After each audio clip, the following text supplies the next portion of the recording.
अंबिकापुर से बड़ी खबर आपको बताते हैं, जहां अस्पताल से कैदी फरार हो गया है। जेल पुलिस को इस कैदी ने चकमा दिया और ये फरार हो गया। बताया जा रहा है अस्पताल से ये कैदी फरार हुआ है। लाखों की चोरी के आरोप में जेल में बंद था। फरार कैदी का नाम राहुल सिंह उर्फ कल्लू कबाड़ी बताया जा रहा है। केंद्रीय जेल में कल्लू कबाड़ी बंद था। लाखों की चोरी का आरोप इस पर था और बताया जा रहा है कि जेल पुलिस को चकमा देकर यह कैदी अस्पताल से भाग निकला। फिलहाल पुलिस कैदी की तलाश में है। मेडिकल कॉलेज अस्पताल से यह कैदी फरार हो गया। तो बता दें कि लाखों की चोरी के आरोप में जेल में बंद था यह कैदी।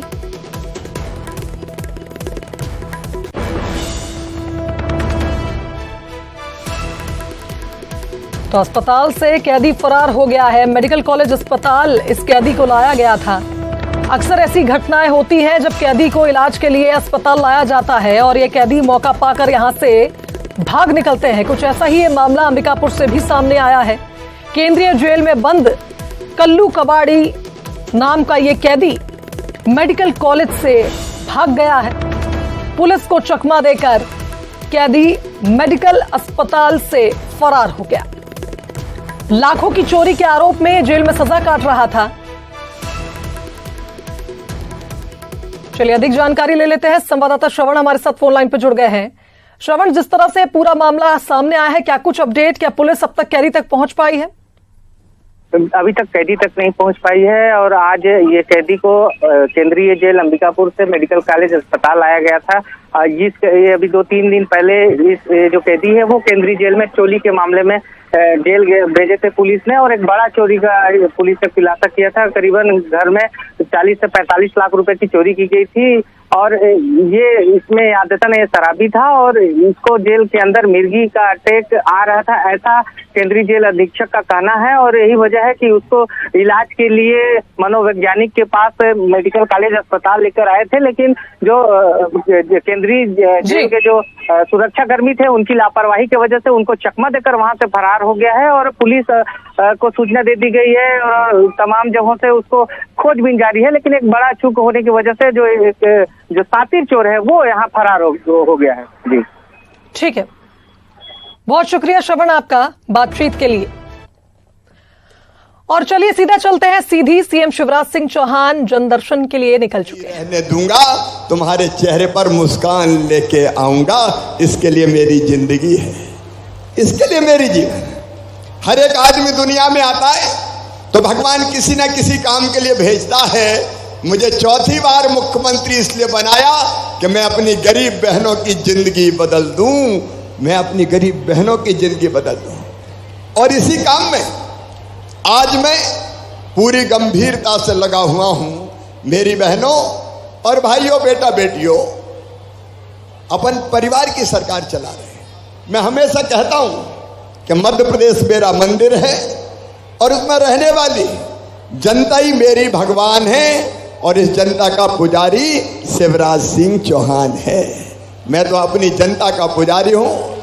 वो आवेदन वाले भी चिंता न करें, बाद में बोलूंगा, अभी 15 मिनट बोलूंगा और उसके बाद तुम्हारे आवेदन लेने तुमको बुलाऊंगा। चिंता मत करो रे, तुम्हारे लिए तो मामा मुख्यमंत्री है, मुझे और क्या लेने देना सत्ता से, आपकी जिंदगी बदलने की।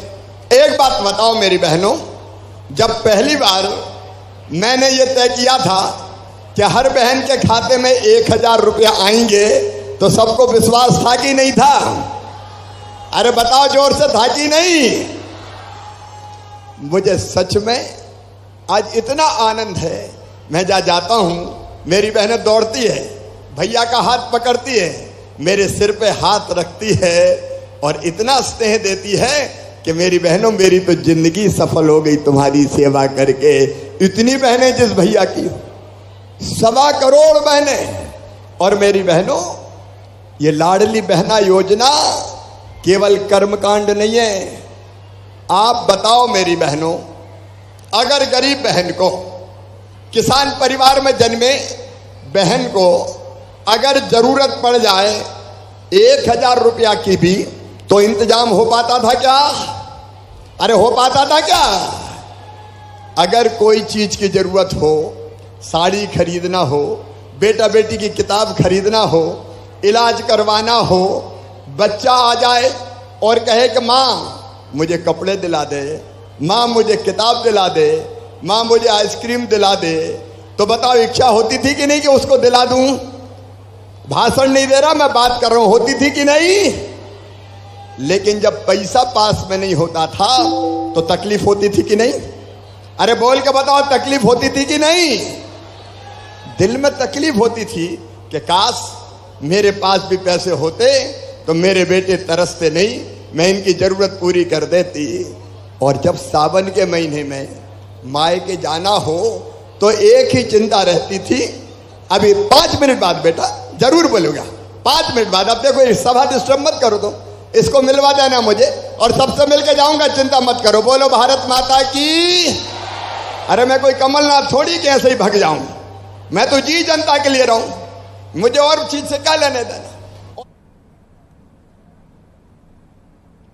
तो सीधी में सीएम शिवराज सिंह चौहान लाडली बहनों से संवाद कर रहे थे। बहरहाल आगे बढ़ेंगे। रायपुर से बड़ी खबर आपको बताते हैं, जहां आज शाम केंद्रीय गृह मंत्री अमित शाह पहुंचने वाले हैं।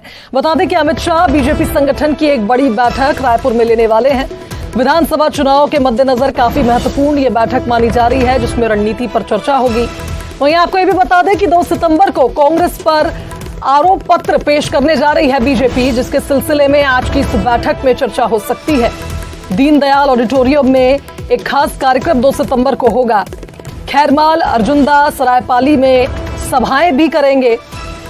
विधानसभा चुनाव के लिहाज से केंद्रीय गृह मंत्री अमित शाह का यह 2 दिवसीय दौरा काफी महत्वपूर्ण माना जा रहा है। कई जगहों पर अमित शाह सभा भी करने वाले हैं और इसके अलावा आज एक बड़ी बैठक रायपुर में होगी।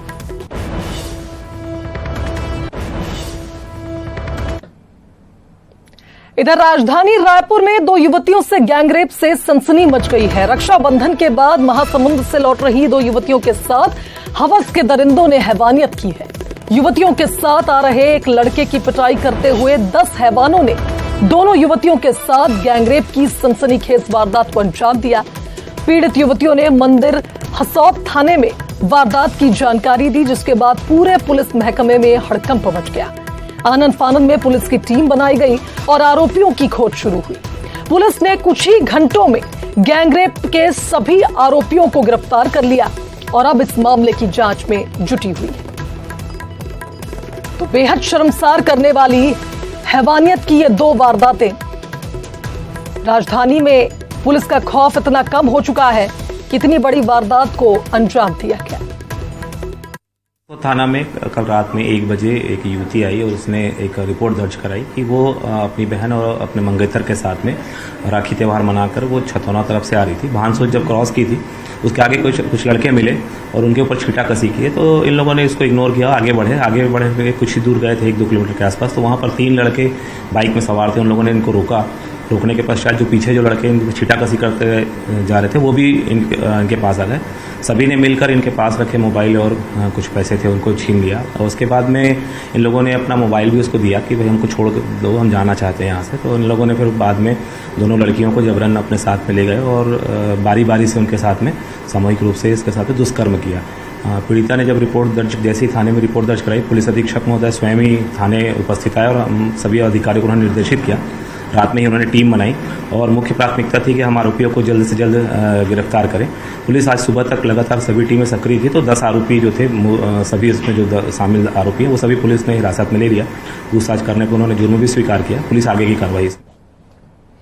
चलिए आगे बढ़ते हैं। जांजगीर चांपा से बड़ी खबर, जहां शराब पीने से 2 लोगों की मौत हो गई है। अमोदा गांव में 2 लोगों की मौत का यह मामला सामने आया।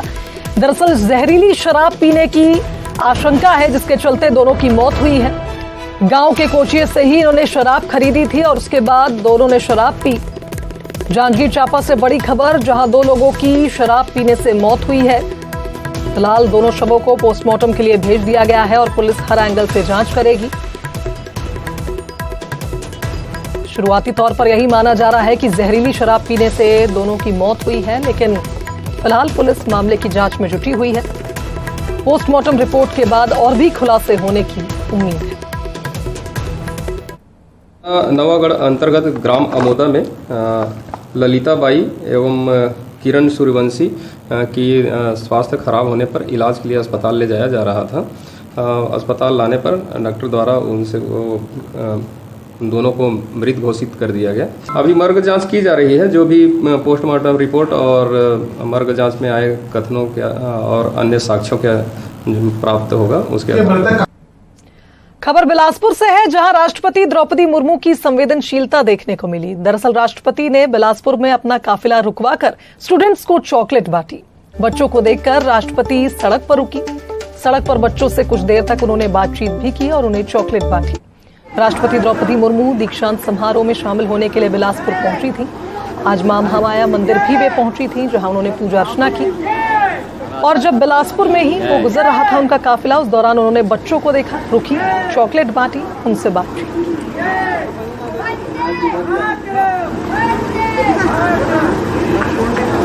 तो दो तस्वीरें आपको दिखा रहे हैं। आप देख सकते हैं किस तरह से राष्ट्रपति द्रौपदी मुर्मू ने जैसे ही बच्चों को देखा खुद को रोक नहीं पाई, काफिले को रुकवाया, बच्चों से मुलाकात की, उनसे बातचीत की और उन्हें चॉकलेट भी बांटी।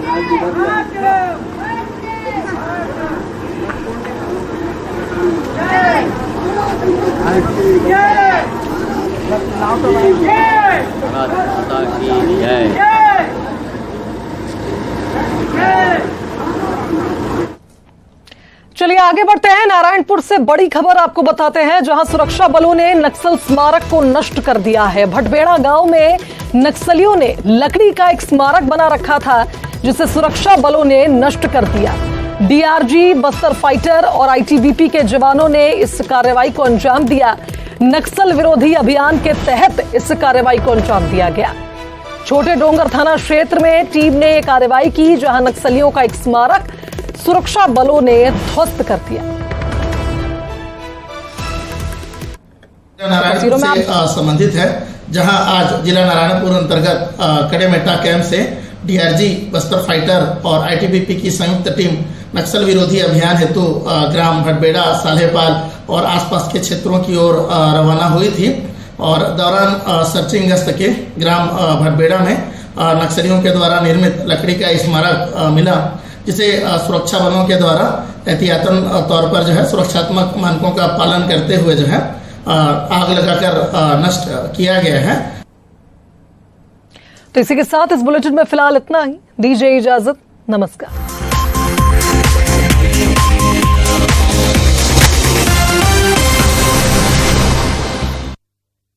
Headlines presented by